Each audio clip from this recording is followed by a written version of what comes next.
দেখুন পাইলট খুব ভালো ছিল, they tried their best, they saved our life. এর থেকে বেশি আমি আর কিছু বলবো না। আর বলুন আর কি আছে?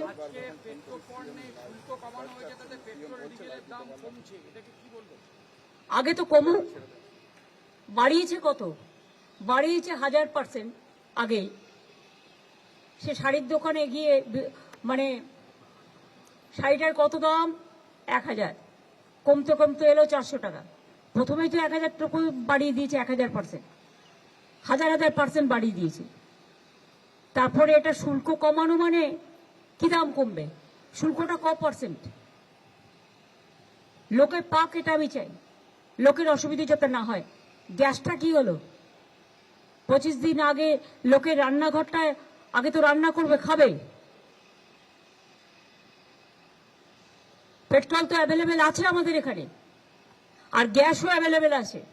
আমি চাই না আমাদের এখানে হলদিয়াতে যে গ্যাস প্রোডাকশন হয় সব পুলিশ অফিসারদের চেঞ্জ করে দিয়ে, ডিএমদের চেঞ্জ করে দিয়ে বাংলায় যে গ্যাস প্রোডাকশন হয় সেই সিলিন্ডার যেন বাইরে না যায়। আর দ্বিতীয় কথা হচ্ছে, আমার এই যে 10 লক্ষ লোক বাইরে থেকে ইলেকশনের সময় ডিউটি করতে আসবে, হাজার হাজার লোক, তাদের গ্যাস দিতে গিয়ে বাংলার লোকের যেন গ্যাসের প্রবলেম না হয়। কেরোসিনটা আমরা বাড়িয়েছি কিছুটা, এবং এই কেরোসিনটা রেশনের মাধ্যমে মানুষ পাবে। তাতে যারা স্টোভে রান্না করে কিছুটা সুযোগ হবে, কিন্তু আজকাল বেশিরভাগ মানুষই গ্যাসে গেছে। এই পর্যন্ত। আপনারা ভালো থাকুন, সুস্থ থাকুন। সব বাদ দিয়ে দিচ্ছে, এখনো পর্যন্ত লিস্ট বের করেনি। আমার কথা হচ্ছে, সুপ্রিম কোর্ট বলেছিল লিস্ট বের করতে। ফার্স্ট সাপ্লিমেন্টারি লিস্ট আমরা কেউ এখনো পাইনি, পাবলিক ডোমেনেও আসেনি। এর থেকে বেশি গণতন্ত্র হত্যা, আনফরচুনেট ফর ডেমোক্রেসি হতে পারেন না। কবে বেরোনোর কথা ছিল লিস্ট? সুপ্রিম কোর্ট কবে ভার্ডিক্ট দিয়েছিল? 28শে ফেব্রুয়ারি লাস্ট লিস্ট বেরিয়েছিল।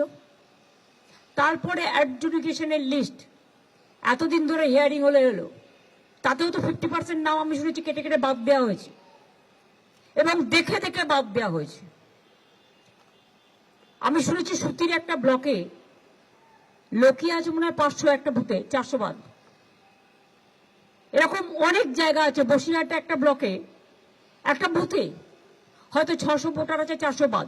এসব কে করেছে? কারা করেছে? একদিন না একদিন তো মানুষ কৈফিয়ত চাইবে। বুকের পাটা থাকলে আমি বলবো লিস্ট বের করুন আগে, মানুষকে জানতে দিন কার নাম আছে কার নাম নেই।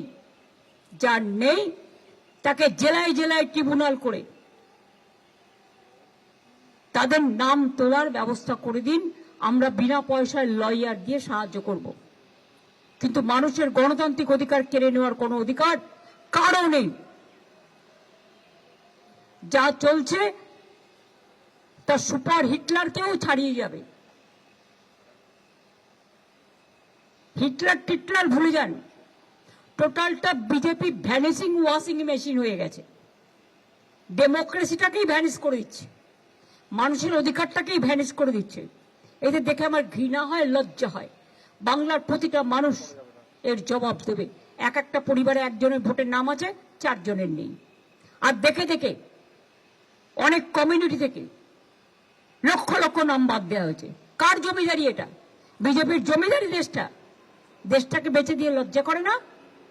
মানুষের ভোটাধিকার কেড়ে নিয়ে ভোট করবে, আর ভ্যানিশ কুমারের নামে ওয়াশিং মেশিন চালাবে, আর সবকিছু লোক সহ্য করবে। বিদ তো হবে, ধর্মের কল বাতাসে নড়ে। আজ রামনবমীর দিন বলে গেলাম।